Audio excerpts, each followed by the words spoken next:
The pregnant wife collapsed on the marble floor, blood soaking through her dress. But Derek Halston didn't stop to check if she was breathing. He just stood there while his mistress Serena laughed from across the champagne tower, and his mother Patricia smiled with cold satisfaction. Evelyn Noire was 7 months pregnant and had just been slapped so hard at her own baby shower that she miscarried on the steps in front of 60 guests. But the public humiliation was only beginning, because Patricia was already ordering her security to throw the bleeding woman into the rain like garbage. But Derek was completely unaware of 3 devastating facts. First, the woman bleeding on his marble floor was the daughter of Viktor Noire, the most feared man in the criminal underworld. Second, Viktor had been watching from a car across the street the entire time, dying from stage 4 cancer with only 6 months to live. And third, Evelyn had gotten herself slapped on purpose, recording everything, because she knew her father needed one final righteous war before he died. The mistress laughed as paramedics carried the pregnant wife away, but she had no idea she was witnessing the last 60 seconds of her freedom. In the days that followed, what the bleeding pregnant wife and her dying father did shocked every single person who thought they understood power. They didn't hire lawyers. They didn't call the police. They didn't even raise their voices. But somehow, within 21 days, Derek found himself working as a hospital janitor, cleaning the same maternity ward where Evelyn gave birth. His $200 million real estate empire vanished overnight. The laughing mistress was arrested on live television for fraud. And the mother who kicked a pregnant woman into the rain was found kneeling on a warehouse floor, begging for mercy from a man she thought she'd destroyed 30 years ago. But here's what nobody expected. Viktor Noire wasn't interested in killing them. He was dying anyway. He wanted something far more cruel. Before we dive into this story, let us know where in the world you are watching from. And don't forget to subscribe to this channel, as that is part of the way you can use to support the work we do on this channel. Now let me take you back to where it all started. The Champagne Tower looked expensive enough to pay rent for a year.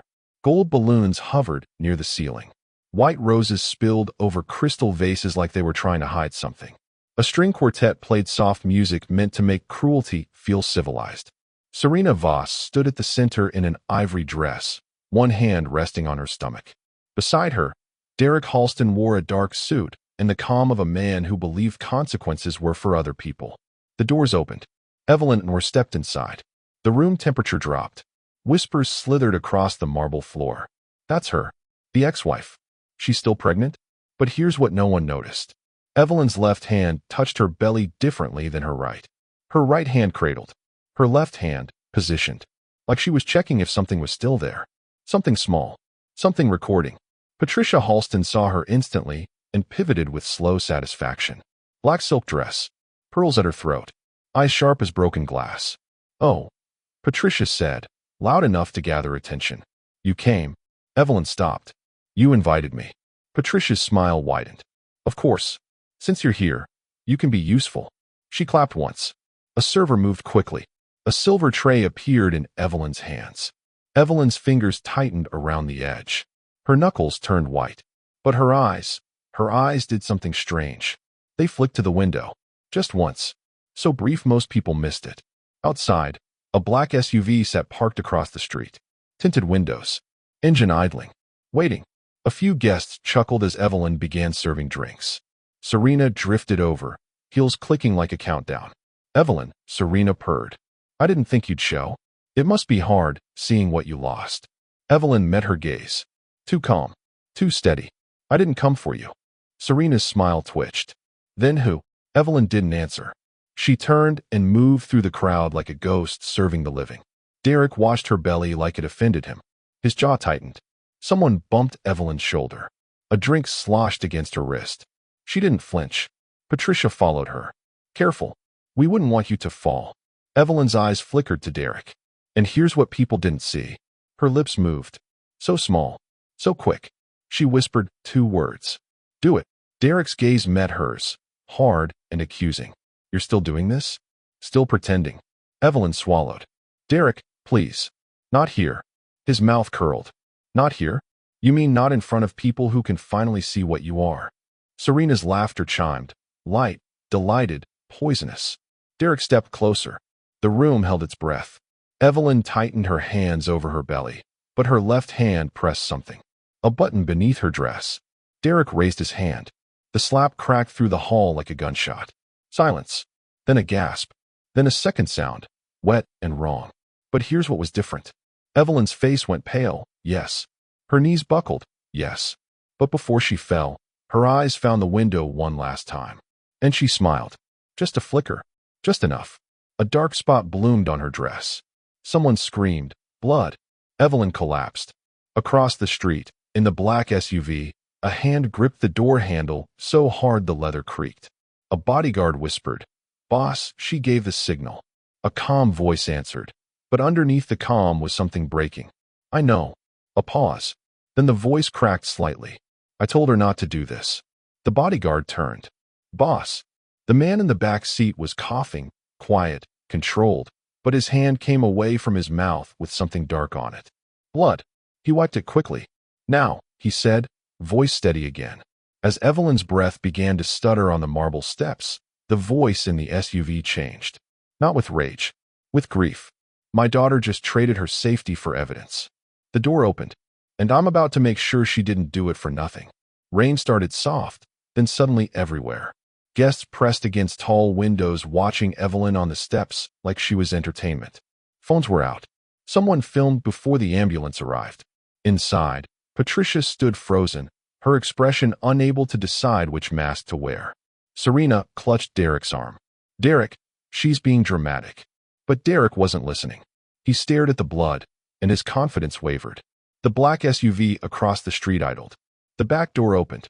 A man stepped out. He didn't run. Power never runs. But something was wrong. His steps were slower than they should be. His breathing heavier. One hand pressed against his ribs like he was holding something inside that wanted to escape. Two bodyguards followed, scanning the street. The stranger wore a charcoal coat, hands bare in the rain. His face was calm, but pale, the kind of pale that comes from fighting something invisible. He crossed the street and reached Evelyn. He knelt in the rain, blocking cameras with his body. Evelyn's eyes fluttered open. "Daddy," she whispered. The word hit the air like a bomb. But then she saw his face up close. Her eyes widened. "You're worse." The man's hand slid under her head, gentle. "Breathe. Forget everything else." Evelyn's lips trembled. "The baby." "I know." His voice softened. "My granddaughter comes first." "But you're—" Evelyn's voice broke. "You're not supposed to be here. You promised you'd stay at the clinic." "You got yourself slapped on purpose," he interrupted quietly. "Promises don't apply." A bodyguard held an umbrella above them. The man lifted Evelyn carefully. Too carefully. His arms shook slightly. Cameras zoomed in. A guest whispered, "Who is that?" Another answered, "That's not security." On the man's right hand, a ring flashed, dark metal, coiled serpent. A few older guests went still. Inside, Patricia's face drained of color. Derek shoved past Serena and burst into the ring. He stopped at the steps. The man turned slightly. Derek saw his eyes. Not angry, not loud, just tired and certain. Derek swallowed, forcing arrogance back. "Sir, I don't know who you are, but—" The man didn't respond to Derek. He spoke to Evelyn, quietly. "You're going to be fine. I'm here." Evelyn's fingers gripped his coat.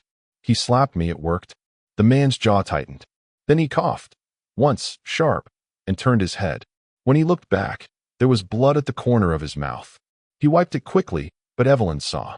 Her eyes filled with tears. "Daddy, please." A bodyguard leaned close. "Boss, you're bleeding." The man's voice remained calm. "I don't care." He looked toward Derek at last.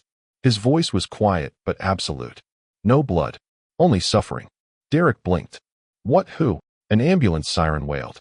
The man, the Black Viper, carried his daughter toward the ambulance. But before he reached it, he stumbled. Just slightly. Just enough. A bodyguard caught his arm. "Boss." The Black Viper straightened immediately, fury flashing across his face. Not at anyone else. At his own body. For betraying him. Derek stood in the rain, watching. And for the first time, he saw something unexpected.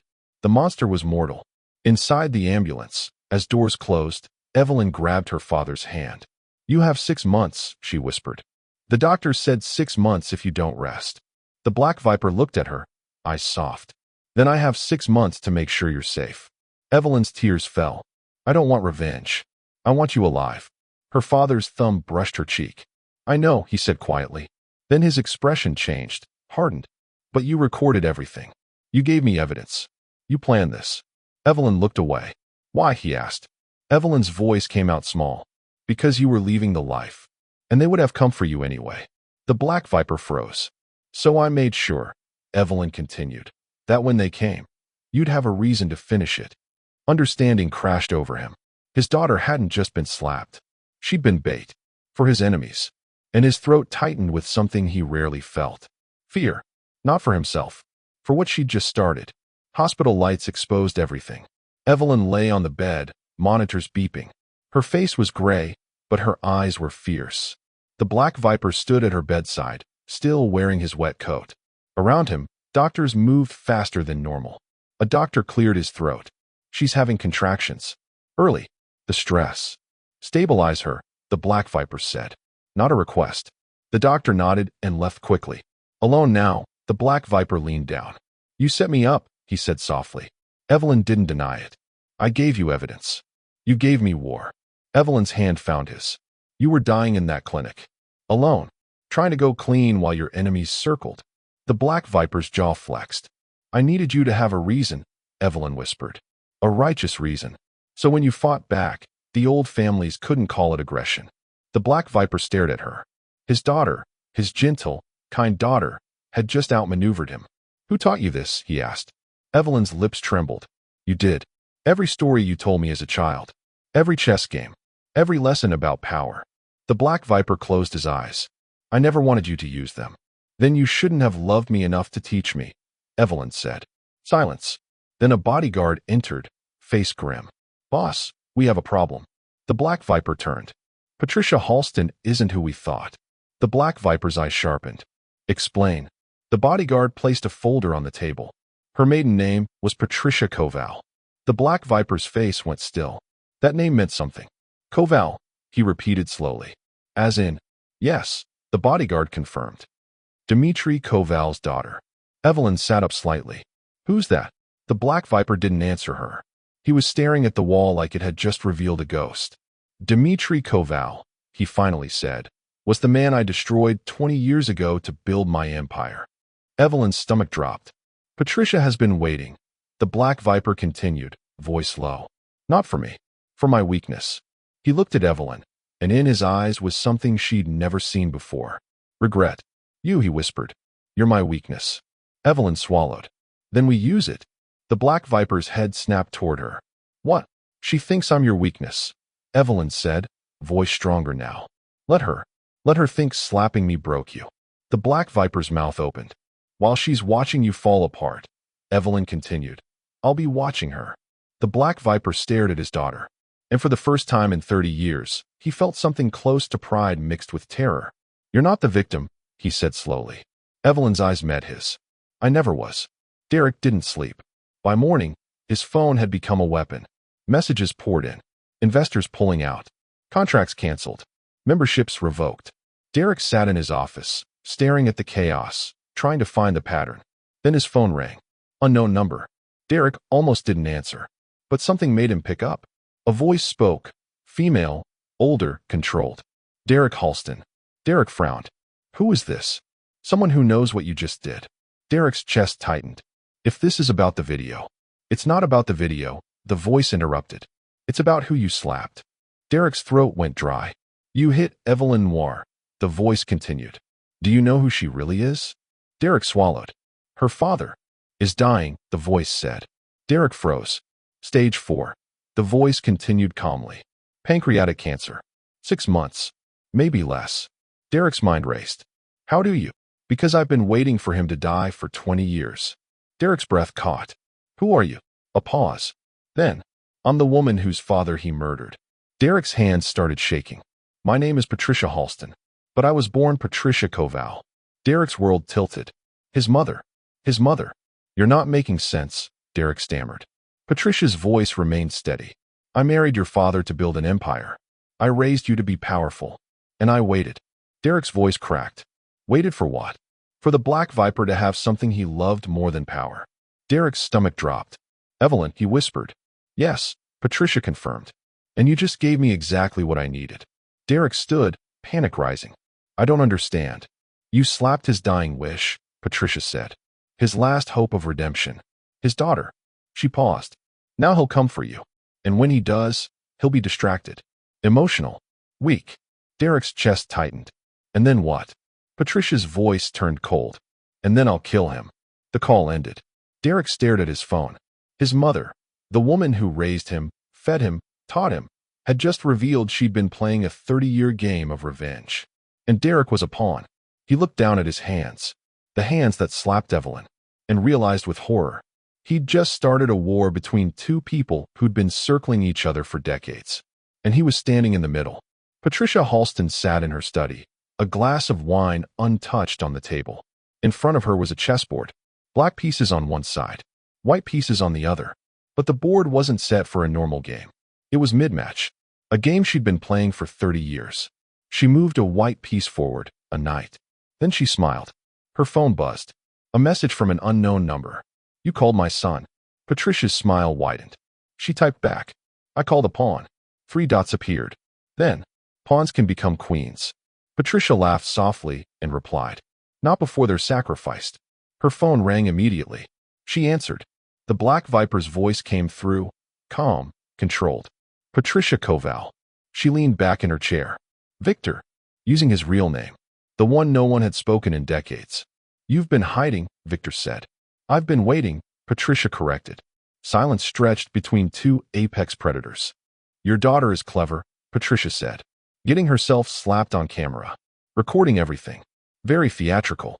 Viktor's voice didn't change. She learned from watching her father. Patricia's eyes narrowed. Did she learn the part where you're dying? Silence. Then Viktor's voice came back, quieter. She knows. Patricia stood, walking to her window. Then she knows you can't protect her much longer. I don't need long, Viktor replied. Just long enough. Patricia's reflection stared back at her in the glass. A woman who'd spent 30 years building power brick by brick.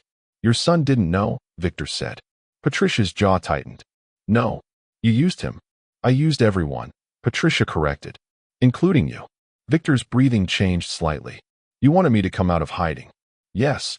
You wanted me to fight back. Yes. Because when I fight, Viktor continued slowly, I make mistakes. Patricia smiled. Finally, you understand. Viktor's voice dropped lower. And when I make mistakes, you die, Patricia finished. And my father's death is avenged. Silence. Then Viktor said something that made Patricia's smile fade.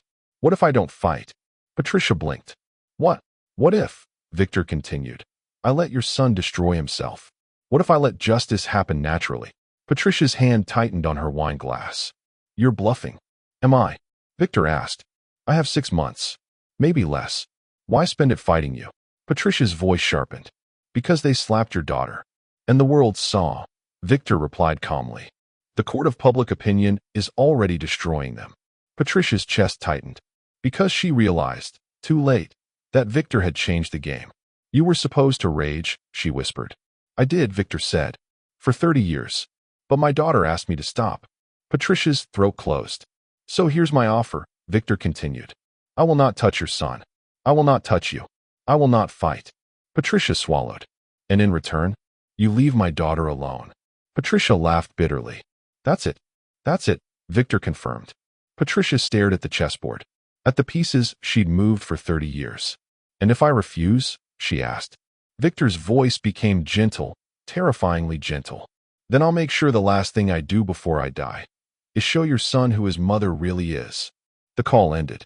Patricia stood alone in her study. For the first time in 30 years, her hands shook. Because she'd just been offered mercy by a dying man. And she had no idea how to respond. Patricia Halston didn't sleep after Viktor's call. She sat at her chessboard until dawn, staring at the pieces like they might reveal a secret she'd missed. Mercy. A dying man had offered her mercy. Her father had begged for mercy 30 years ago. Viktor had smiled and pulled the trigger anyway. Now Viktor wanted peace? Patricia's phone buzzed. A message from an encrypted number. Your answer? Yes or no? Patricia stared at the screen. Her fingers hovered over the keyboard. Then she noticed something on her chessboard. A piece had moved. She froze. The white knight, her piece, had shifted 2 squares. But she hadn't touched it. Her breath caught. Someone had been in her study. She stood quickly, scanning the room. On the night was a small piece of paper, folded once. Patricia's hands shook as she opened it. 8 words in clean handwriting. I accept your mercy. But she doesn't. Patricia's stomach dropped. She spun toward the door and found Evelyn Noire standing in the doorway, not in a hospital gown, in a black dress, holding a gun. Patricia's voice came out thin. You should be in the hospital.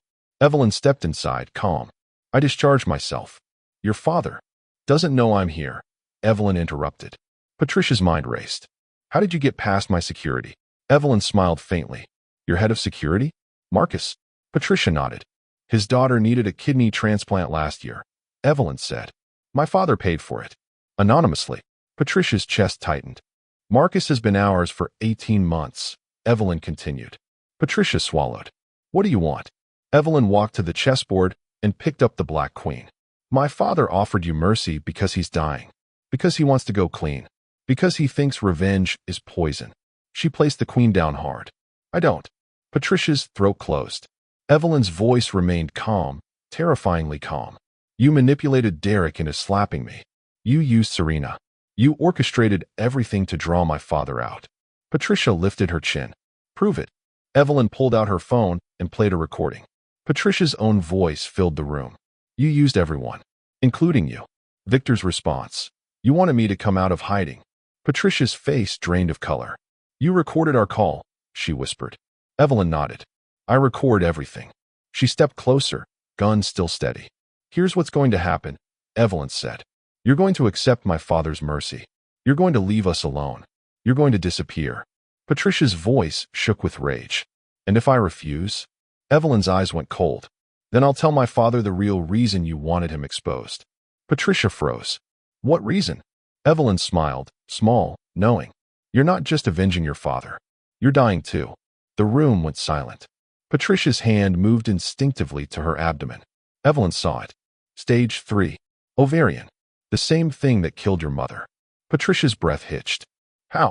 Your medical records are surprisingly easy to access when you own the clinic, Evelyn said. Patricia's legs weakened. You wanted one last war. Evelyn continued. One final revenge before you died. You wanted to take my father with you. Patricia's eyes filled with tears, not from sadness. From being seen. But here's the difference between you and him, Evelyn said softly. My father chose mercy because he wants to die clean. She leaned closer. You chose war because you want to die remembered. Patricia's voice cracked. Your father murdered mine. I know, Evelyn whispered. And I'm sorry.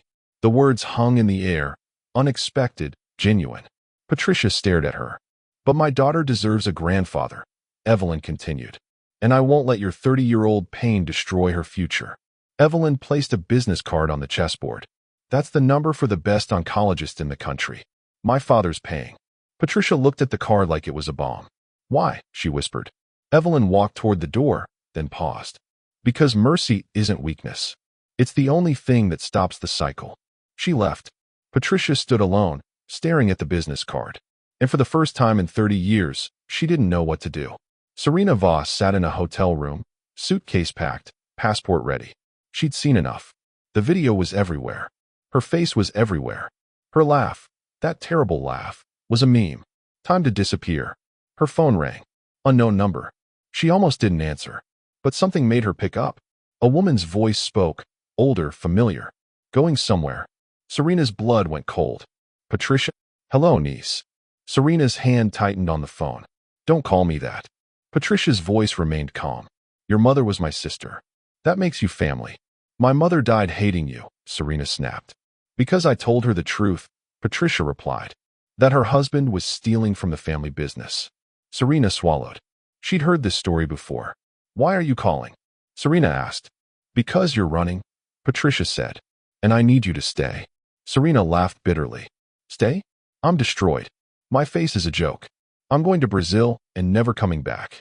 You're going to stay, Patricia repeated, because I'm about to tell you who Evelyn Noire really is. Serena paused. I know who she is.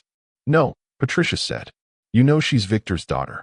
You don't know she's also Maria Koval's granddaughter. Serena's breath stopped. That name, Maria Koval. The woman who tried to unite the fractured families after Viktor's rise. The woman who'd been killed in a car accident 15 years ago. Maria was Viktor's wife, Patricia continued. She was also my cousin. Serena's mind raced. That means Evelyn is blood, Patricia finished. My blood. Your blood. Serena sank onto the bed. Viktor married into our family, Patricia explained. Then he destroyed it from the inside. Killed my father. Scattered our empire. And when Maria tried to stop him, she died too. Serena's voice trembled. The car accident. Wasn't an accident, Patricia said. Serena's stomach turned. Viktor has been raising his daughter to believe she's innocent, Patricia continued. That she's separate from his crimes. But she's not. Patricia's voice hardened. She's the heir. And when Viktor dies, she inherits everything. Serena swallowed. Why are you telling me this? Because you're the only one who can get close to her now, Patricia said. Serena laughed. She hates me. Exactly, Patricia replied. She expects you to run. If you stay and beg for forgiveness, she'll be curious. Serena's breathing quickened. What do you want me to do? Patricia's voice became gentle, dangerously gentle. I want you to become her friend. Serena's eyes widened. That's impossible. Nothing is impossible for a Koval woman, Patricia said. Silence. Then Serena asked the question that had been burning. If Evelyn is family, why do you want to destroy her? Patricia's answer came swift and cold. Because she's also Viktor's daughter. And Viktor's line ends with me. The call ended. Serena sat in the hotel room, suitcase still packed. But her hand moved to unzip it. Because she'd just been given something more valuable than escape. Purpose. And revenge tasted better than freedom ever could.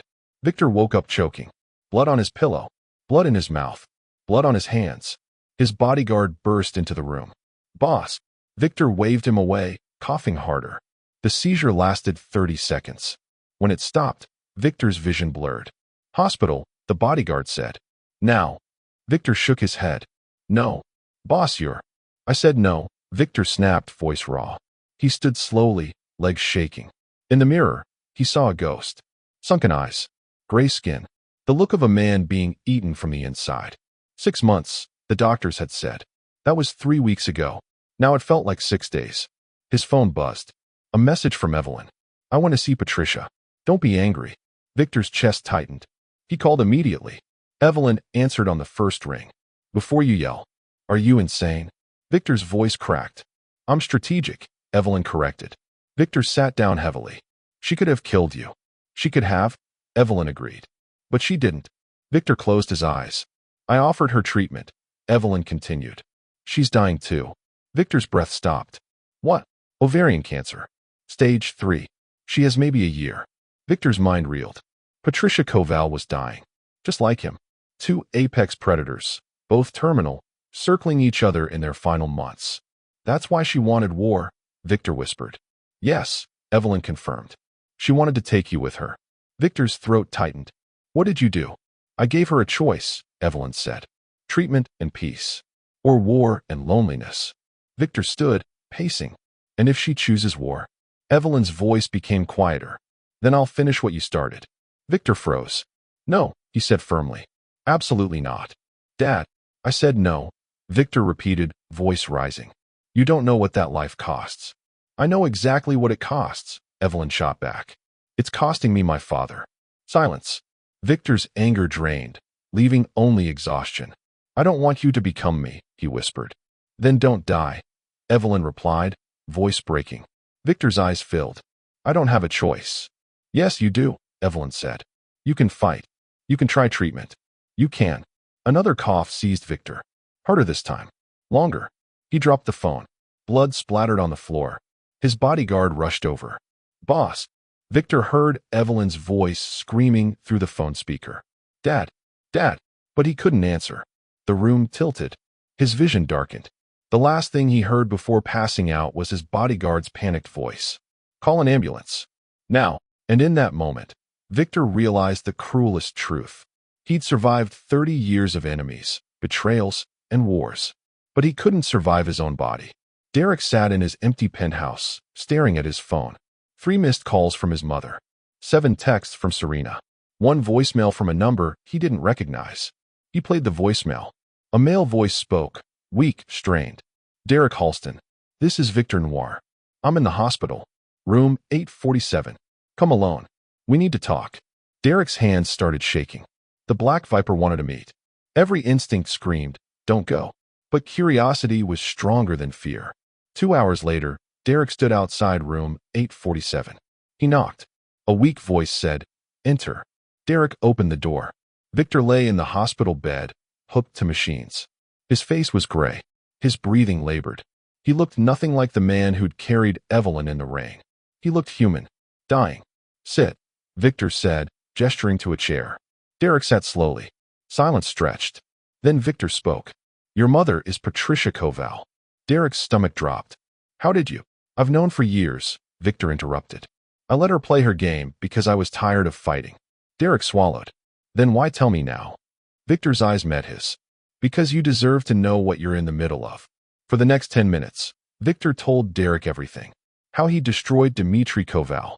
How Patricia had married Derek's father for revenge. How she'd raised Derek as a weapon.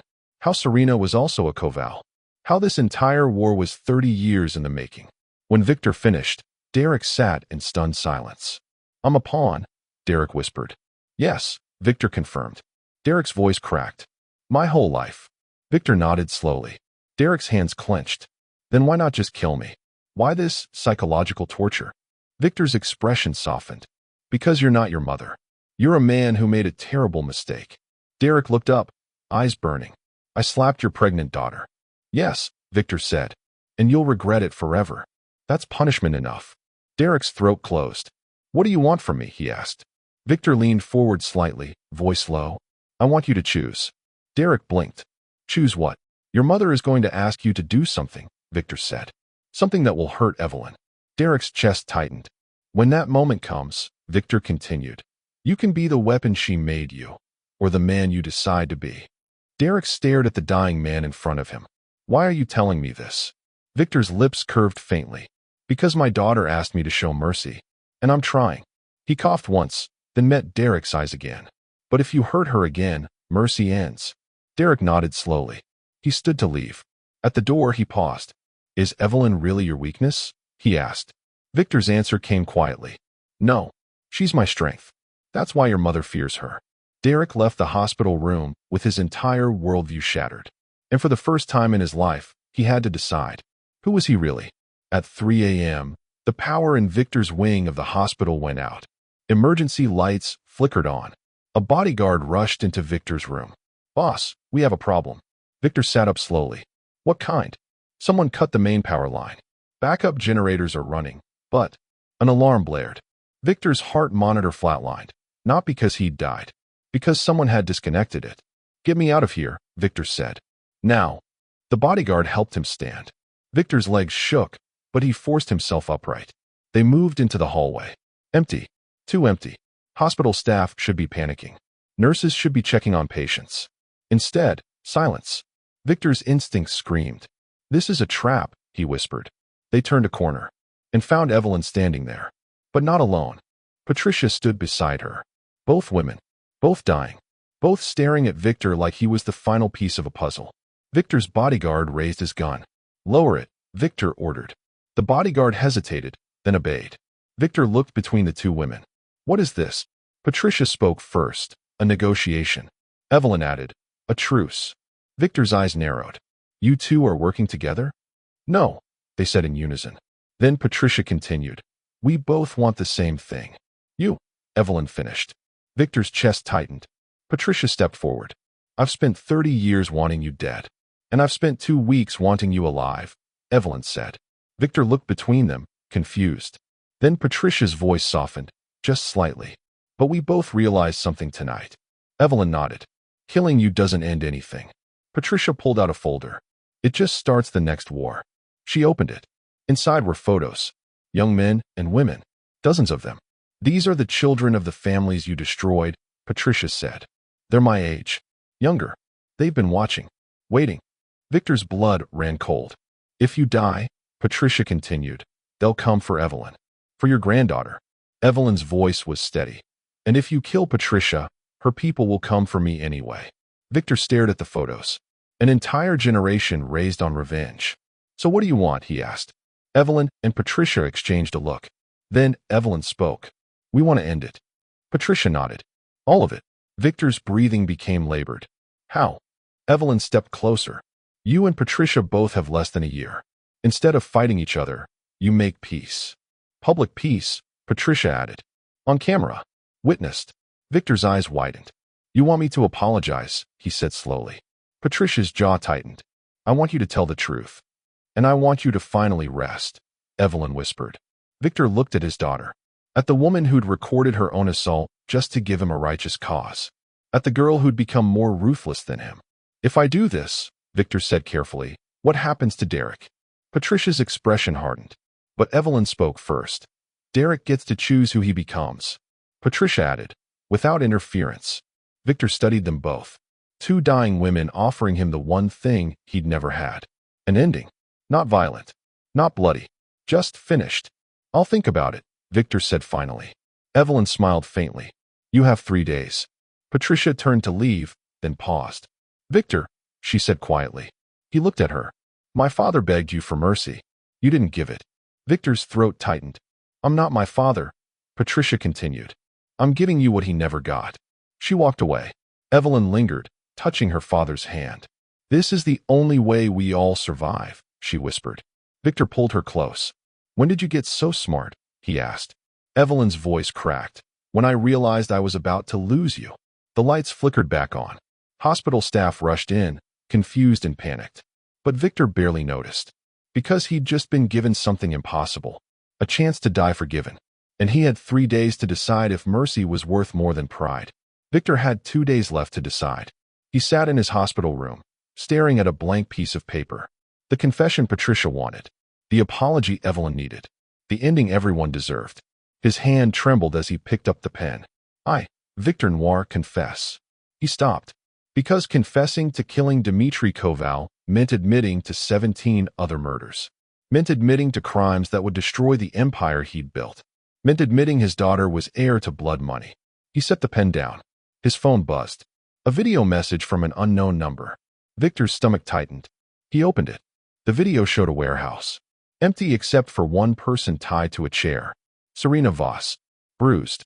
Crying. Terrified. A voice spoke off camera. Young. Male. Cold. Hello, Viktor. You don't know me. But my father was Dmitry Koval's bodyguard. You killed him too. Viktor's chest tightened. We've been waiting, the voice continued. Watching. And now we're done waiting. The camera panned to show 12 other people. All young. All armed. All staring at the camera with the same dead-eyed hatred. You have 24 hours, the voice said. Confess publicly. Apologize. Surrender your empire. A pause. Or we kill everyone you love. Starting with the girl who laughed when your daughter bled. The video ended. Viktor's hands shook. Not from fear. From rage. Because he'd been trying to choose peace. And they'd just made it impossible. He called Evelyn immediately. She answered, voice tight. I saw it. They have Serena, Viktor said. I know. Viktor's voice hardened. We need to move now. No, Evelyn said. Viktor froze. What? We let them kill her. Viktor's breath stopped. Evelyn. She's Koval family. Evelyn interrupted. She was sent to infiltrate us. Patricia told me yesterday. Viktor's mind raced. Then why? Because Serena doesn't know we know, Evelyn explained. And if they kill her, they lose their inside connection. Viktor stared at the wall, stunned. His daughter had just suggested letting someone die for tactical advantage. When did you become this? He whispered. Evelyn's voice cracked slightly. When I realized mercy only works if everyone chooses it. Viktor closed his eyes. They won't all choose it, he said. I know, Evelyn replied. That's why we need a different plan. Viktor waited. I need you to die, Evelyn said. Viktor's heart slammed. What? Publicly? On camera? Tomorrow? Viktor's throat closed. Evelyn. Not really, she clarified quickly. But they need to think you're dead. Patricia agrees. Viktor's breathing became labored. You want me to fake my death? Yes. While they hold Serena hostage? Yes. And then what? Evelyn's voice became cold, terrifyingly cold. Then we let them think they won. And when they come for the funeral? She paused. We end all of them at once. Viktor stared at his phone. His daughter had just proposed a massacre disguised as a memorial. That's not mercy, Viktor said. No, Evelyn agreed. It's survival. Victor's hand moved to his chest, where pain was building. I wanted peace, he whispered. They took that option, Evelyn replied. The moment they sent that video, Victor knew she was right, but knowing didn't make it hurt less. I'll do it, he said finally. Good, Evelyn said. I love you, Dad. The call ended. Victor sat alone, staring at the confession he'd never finish. Because tomorrow he would die, and the day after, he would kill. One last time. Derek received the video 10 minutes after Victor. Serena, tied up, crying, begging. The young Kovals demanding justice. The 24-hour deadline. Derek's phone rang immediately. Patricia. He answered. Did you see? I orchestrated it, Patricia said calmly. Derek's blood went cold. What? I sent Serena to them, Patricia explained. Told them she was working for Victor. Made sure they'd take her. Derek's hands started shaking. Why? Because I needed to know what you'd do. Derek's voice cracked. What I'd do? You have a choice, Patricia said. Save Serena and prove you're still my son. Or let her die and prove you're something else. Derek's chest tightened. She's family, he whispered. Barely, Patricia replied. Her mother was weak. Serena inherited that weakness. Derek swallowed. Where is she? Patricia was silent for 3 seconds. Then, I'll text you the address. But Derek. What? If you go there, you're choosing a side. And sides have consequences. The call ended. Derek's phone buzzed with an address. He stared at it. Then another text came through. From Evelyn. Don't go. It's a trap. For you and my father. Derek's stomach dropped. He called her. Evelyn answered immediately. Derek. Is Serena really there? He asked. Yes. Is she going to die? Evelyn hesitated. Probably. Derek's voice rose. And you're okay with that? No, Evelyn said. But I'm okay with keeping my daughter alive. And if you go there, they'll use you to force my father out of hiding. Derek closed his eyes. What if I can save her? Evelyn's voice softened. You can't. How do you know? Because there are 12 of them and one of you. And they're not interested in negotiation. Derek's hands clenched. Then what do I do? Evelyn was quiet for a moment. Then, you decide who you are. Derek's throat tightened. My mother says I'm her son. Your mother is dying and desperate, Evelyn replied. She'll say anything. Derek swallowed. And what do you say I am? Evelyn's answer came softly. I say you're the man who has to live with his choices. So make ones you can survive. The call ended. Derek sat in his car, staring at the address. He had 2 options. Go to the warehouse. Try to save Serena. Prove to Patricia he was still loyal. Or stay home. Let Serena die. Prove to Evelyn he'd changed. Both choices felt like betrayal. Both choices felt like death. Derek started his car. And drove. Not toward the warehouse. Not toward home. Toward the hospital. Toward Victor. Because if anyone understood impossible choices, it was a dying man who'd made them for 30 years. Serena had stopped crying. Not because the fear had left. Because she'd realized something. The young Kovals weren't watching her carefully enough. They'd tied her hands in front. A rookie mistake. They'd left her phone in her pocket. Another mistake. They were angry, yes. Organized, yes. But experienced? No. Serena waited until they left to get food. 2 guards remained. Both young. Both distracted by their phones. Serena worked her hands slowly, feeling the rope. Not tight enough. Patricia had taught her this years ago.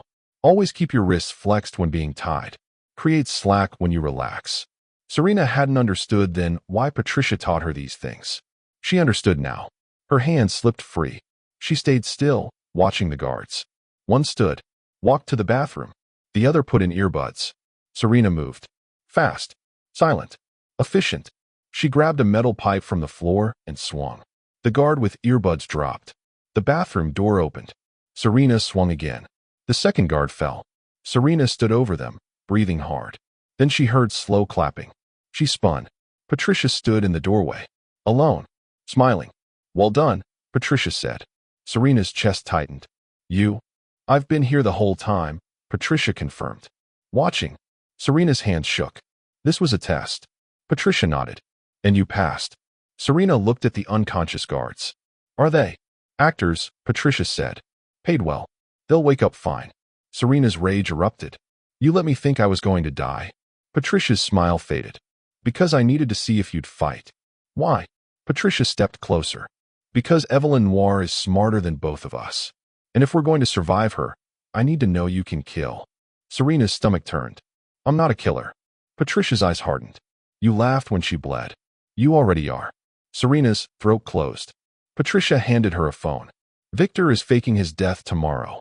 Evelyn is planning to ambush the Koval families at his funeral. Serena stared at the phone. How do you know?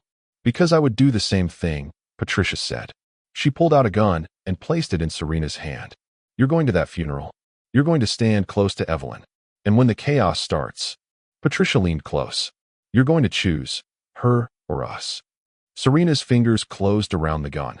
What if I choose neither? Patricia's smile returned, sad, knowing. Then you'll die with everyone else. Patricia walked away. Serena stood alone with two unconscious actors and a gun that felt heavier than it should. And she realized the cruelest truth. She'd spent her whole life being used. By Patricia, by Derek, by her own ambition. But for the first time, she had a choice. A real choice. And it terrified her more than any rope ever could. Viktor's death was beautiful. Orchestrated perfectly. At 4 p.m., his heart monitor flatlined. Doctors rushed in. Actors, paid by Evelyn. Crash cart. Defibrillators. 30 seconds of chaos. Then, time of death, 16:07. The bodyguards outside the room collapsed in genuine grief. Because only 3 people knew the truth. Viktor, Evelyn, Patricia. Everyone else believed. News spread within the hour. Viktor Noire, the Black Viper, dead at 54. The internet exploded. Some celebrated. Some mourned. Most were just fascinated. The funeral was scheduled for 3 days later. Public. Televised. Open casket. Evelyn played her part perfectly. Grieving daughter. Black dress. Tears that looked real, because some of them were. Behind the scenes, she was a general preparing for war. Snipers on 3 rooftops. Her head of security reported. Evelyn nodded. Who do we expect? All 12 Koval descendants confirmed attendance. Evelyn's jaw tightened. And Serena? She'll be there. With Patricia? Yes. Evelyn closed her eyes briefly. This was the moment.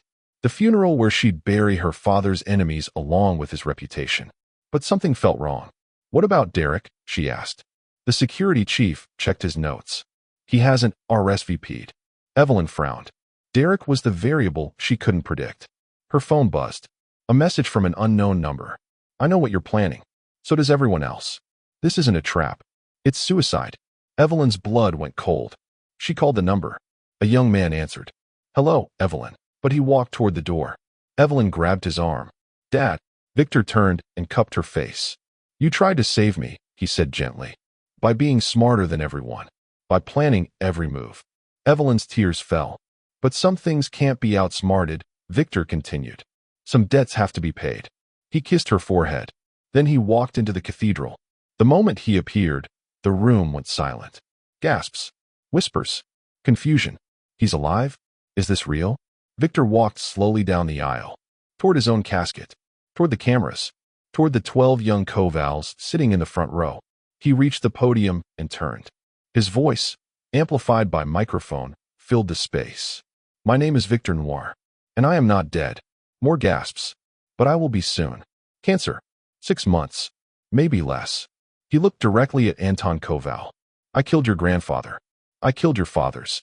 I killed 17 men whose only crime was loyalty to a family I wanted to destroy. The cathedral was silent.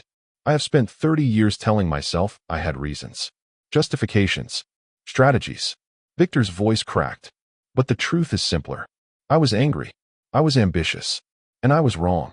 He pulled out a piece of paper. The confession. This is a full admission of my crimes. Signed. Witnessed.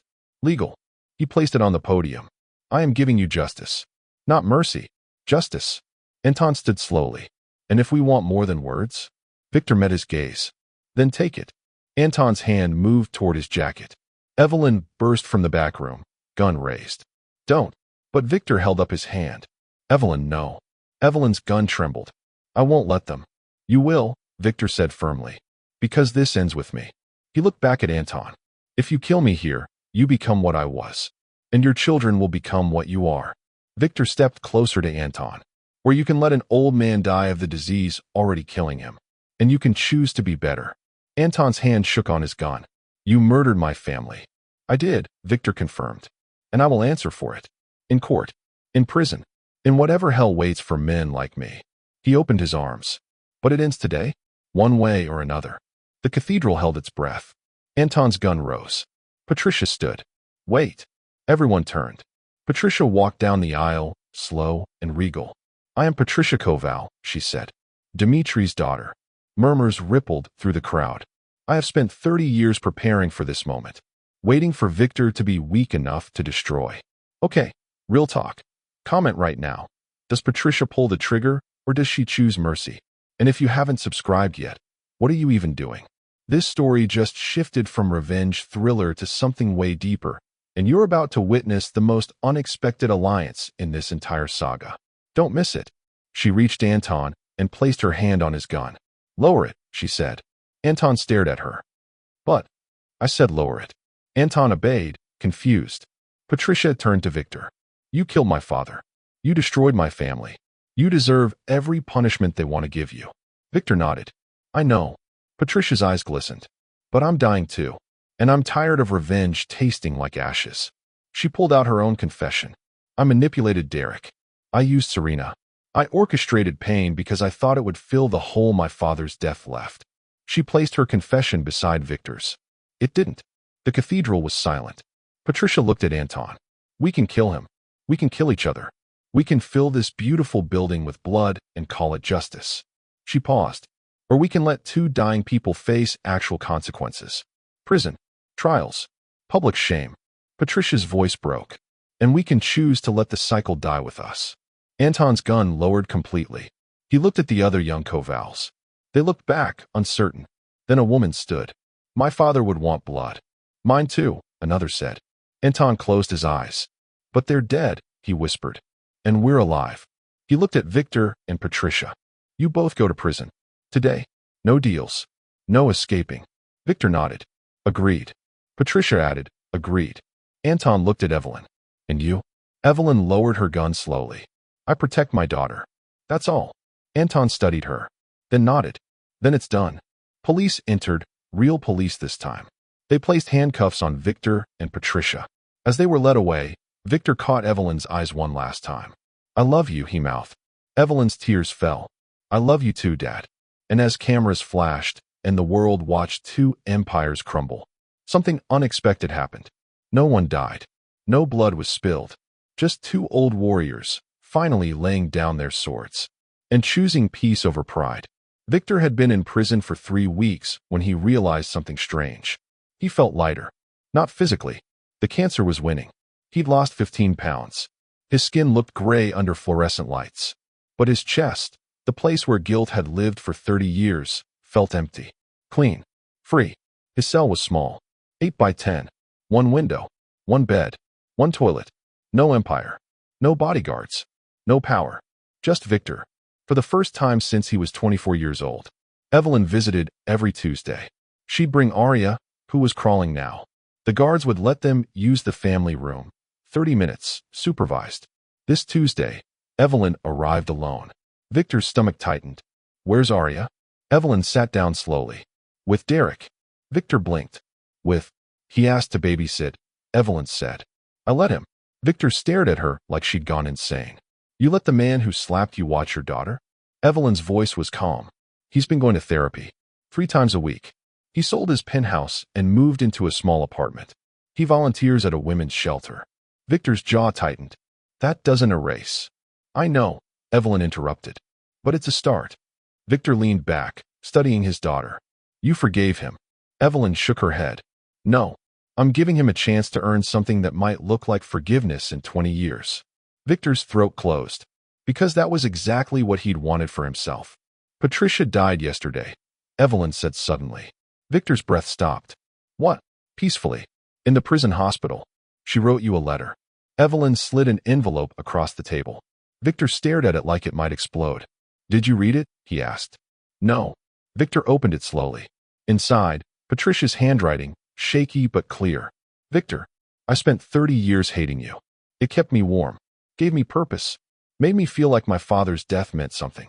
But sitting in this cell, I realized I wasted 30 years. My son grew up thinking love was manipulation. My niece became a weapon. I destroyed more lives avenging my father than you did killing him. I don't forgive you, but I understand you. We were both soldiers in a war that should have ended decades ago. Thank you for finally laying down your gun. I wish I'd done it sooner. Patricia. Victor's eyes filled. He folded the letter carefully. She was Koval until the end, Victor said. Proud. Strategic. Unbreakable. Evelyn nodded. Her funeral is Friday. Private. Family only. Victor looked up sharply. I can't. I know. But I'm going. And I'm bringing Arya. Victor's chest tightened. Why? Evelyn's voice softened. Because Arya deserves to know that even enemies can find peace. She stood to leave. Wait, Victor said. Evelyn turned. There's something I need to tell you. Evelyn sat back down, concerned. What? Victor took a slow breath. The confession I signed? It wasn't complete. Evelyn froze. What do you mean? Victor's voice dropped. There was one person I never told you about. One crime I never admitted. Evelyn's hands clenched. Dad, your mother, Victor whispered. Maria. Evelyn's breathing stopped. The car accident wasn't an accident. Evelyn's face went white. What? Victor's tears finally fell. She found out about the 17 murders. She threatened to turn me in. I had to choose between prison and... He couldn't finish. Evelyn stood slowly, chair scraping. You killed Mom. Victor nodded, broken. Evelyn's hand flew to her mouth. I've been protecting you, she whispered. Planning for you. Loving you. Victor's voice cracked. I know. And you murdered my mother? Victor's silence was confirmation. Evelyn backed toward the door. Evelyn, please. Don't, she said, voice trembling. Don't say my name. She walked out. The door closed with a sound like finality. Victor sat alone in his cell. And for the first time, prison felt exactly like what it was. A cage for monsters. Derek had never changed a diaper in his life. He stared at Arya like she was a puzzle designed to humiliate him. She stared back, drooling, giggling, completely unaware that Derek was the man who'd almost killed her before she was born. Okay, Derek whispered. You and me. Arya clapped her hands. Derek's therapist had said, if you want to understand what you destroyed, spend time with what you almost prevented from existing. So here he was, alone with a 6-month-old. Terrified. Arya started crying. Derek panicked. No, no, no. He picked her up awkwardly. She cried harder. I don't know what you want. Derek said, voice rising. Arya screamed. Derek's chest tightened. Please, please stop. But she didn't. And Derek realized, this is what Evelyn felt. Helpless. Desperate. Alone. He sat down on the floor, still holding Arya. I'm sorry, he whispered. I'm so sorry. Arya's crying slowed slightly. Derek rocked her gently. Your mom was pregnant. And scared. And I slapped her instead of protecting her. Arya's eyes watched him, wide and curious. I don't know if you'll ever understand this, Derek continued, tears falling. But I need you to know, I'm not that person anymore. Arya grabbed his finger. Derek froze. Her tiny hand, wrapped around his finger. Trusting. Innocent. Derek broke. If that just hit you in the chest, comment redemption if you think Derek deserves a second chance, or never if some things can't be forgiven. And if this story made you feel something real, anger, hope, pain, whatever, subscribe, because we're building something here. A community that believes people can change, even when the damage feels permanent. 2 more chapters left. Let's finish this together. He sobbed, loud, ugly, real. And Arya, somehow, stopped crying. She just watched him with those big eyes, like she was waiting to see what kind of man he'd choose to be. An hour later, Evelyn returned. She found Derek asleep on the floor, Arya asleep on his chest. Evelyn's breath caught. She wanted to be angry. She wanted to snatch Arya away. But something stopped her. Derek's face, in sleep, looked different. Younger. Softer. Human. She took a photo. Not to shame him. To remember. Even monsters can change if given the chance. Derek woke up slowly. He saw Evelyn and sat up quickly. I'm sorry. I didn't mean to fall asleep. It's okay, Evelyn said quietly. Derek stared at her, shocked. You are not mad. Evelyn picked up Arya gently. I'm tired of being mad. Derek's throat tightened. My father told me something today, Evelyn said. Something that made me realize. Holding on to rage just makes you bitter. Derek swallowed. What did he tell you? Evelyn looked at him. That even people we love can do unforgivable things. Derek's chest ached. Can I keep visiting? He asked. With Arya? Evelyn studied him for a long moment. Yes, but one rule. Derek nodded quickly. Anything. You never lie to her, Evelyn said. When she's old enough to ask what you did, you tell her the truth. Derek's eyes filled. Even if she hates me? Especially then, Evelyn replied. Derek nodded. I promise. As Evelyn left with Arya, Derek sat alone in his small apartment. And for the first time in his life, he felt something close to peace. Not because he was forgiven, but because he was finally being honest. Serena stood outside Patricia's funeral with a gun in her purse. She'd been standing there for 20 minutes, trying to decide. Inside, the service was small. Evelyn, Derek, a few Koval relatives. No media. Private. Quiet. Final. Serena could walk in. She could shoot Evelyn. She could finish what Patricia started. That's what Patricia would have wanted. That's what the gun was for. But Serena's hand wouldn't move. Because 3 days ago, she'd received a letter. From Patricia, written before she died. Serena pulled it out now and read it again. Serena, if you're reading this, I'm dead. And you're probably holding a gun. Don't use it. I raised you to be a weapon. I'm sorry. Your mother, my sister, was the good one. Kind. Gentle. She would have hated what I made you. I thought revenge would heal me. It didn't. It just made me cruel. You still have time to be different. Choose kindness. Even when it feels impossible. Especially then. Aunt Patricia. Serena's hands shook. She walked to a nearby trash can and dropped the gun inside. Then she walked into the funeral. Everyone turned. Evelyn's hand moved toward her own concealed weapon. But Serena raised her hands. I'm not here to hurt anyone. Evelyn's eyes narrowed. Then why are you here? Serena's voice cracked. To say I'm sorry. The room went silent. Serena looked at Evelyn. I laughed when you bled. I helped destroy your marriage. I was cruel because I thought it made me powerful. Tears fell now. But it just made me empty. Evelyn stared at her. I don't expect forgiveness, Serena continued. I just wanted you to know. I'm done being what she made me. She turned to leave. Wait, Evelyn said. Serena stopped. Evelyn walked over slowly. And did something impossible. She hugged her. Serena froze, shocked. Why? Serena whispered. Evelyn's voice was quiet. Because my father just told me he killed my mother. And I realized, if I can't forgive the people who hurt me, I'll die angry. She pulled back, looking Serena in the eyes. I'm not doing that to Arya. Serena's tears fell harder. What do I do now? She asked. Evelyn's answer was simple. Live better. As the funeral ended, Serena walked out into sunlight. No gun. No plan. No revenge. Just a woman trying to figure out who she was without anger. And for the first time, that felt like enough. Victor was dying. The doctors said days, not weeks. The cancer had spread everywhere. He lay in the prison hospital bed, machines beeping, body failing. Evelyn hadn't visited since learning about her mother. Victor didn't blame her. He'd destroyed the last person who might have loved him anyway. A guard entered. You have a visitor. Victor frowned. Who? He says he's your lawyer. Victor didn't have a lawyer anymore. The guard stepped aside, and Anton Koval walked in. Victor's heart slammed. Anton pulled up a chair and sat. Hello, Victor. Victor's voice was weak. If you're here to kill me, you're late. Anton shook his head. I'm here to talk. Victor waited. My grandfather, Anton began, left behind journals. Dozens of them. I found them after the funeral. Victor's chest tightened. He wrote about you. Anton continued. About the war. About the choices he made. Anton pulled out a small notebook. He admitted to killing your brother. Victor's breathing stopped. What? Anton's voice was steady. Your brother. Alexei. The car accident when you were 19. Victor's eyes filled. That was my grandfather, Anton confirmed. He ordered it to send a message. Victor's world tilted. You killed Dmitri because you thought he was expanding into your territory, Anton continued. But he was actually retaliating. For Alexei. Victor's tears fell. I didn't know, he whispered. Neither did we, Anton said. Until now. Silence. So what was it all for?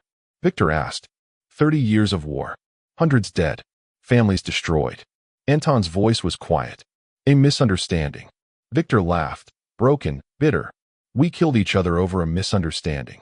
Anton nodded slowly. Why are you telling me this? Victor asked. Anton leaned forward. Because I need to know. If you'd known the truth, would you have chosen differently? Victor closed his eyes. 30 years ago, young and angry, grief-drunk over Alexei's death. If someone had told him Dmitri ordered it. No, Victor whispered. I'd have killed him faster. Anton nodded. That's what I thought. He stood to leave. But would you choose differently now? Anton asked. Viktor looked at the machines keeping him alive, at the prison walls, at the empty visitor's chair where his daughter should be. Yes, Viktor said.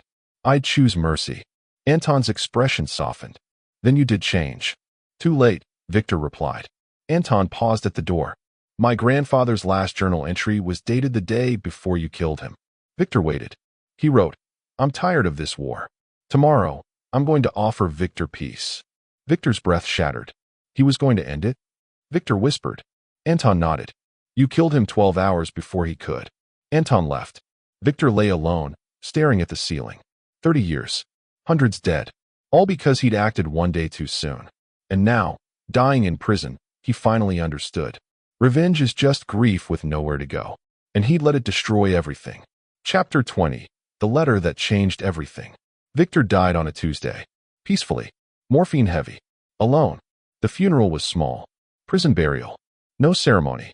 Just Evelyn and Arya. Evelyn held her daughter's hand as they lowered Viktor into the ground. She didn't cry. She'd cried enough. After the burial, a prison official handed her an envelope. He asked us to give you this. After. Evelyn opened it. Inside was a letter. And a key.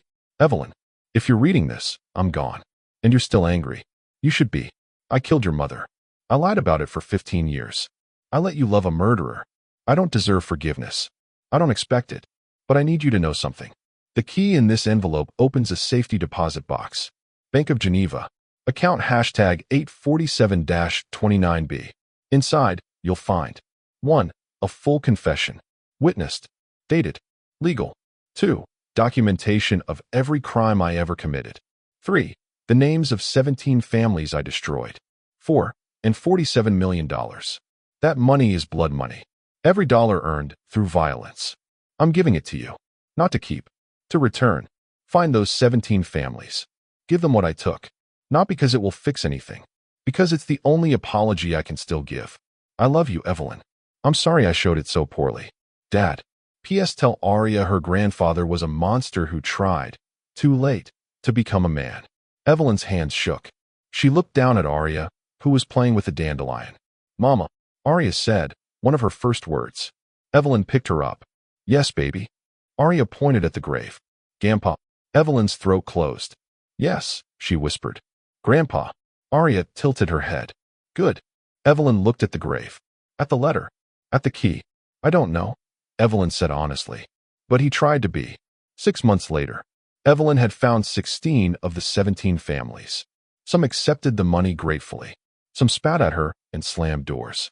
One elderly woman hugged her and cried. I thought the world had forgotten my son. Evelyn was on her way to find the 17th family when her phone rang.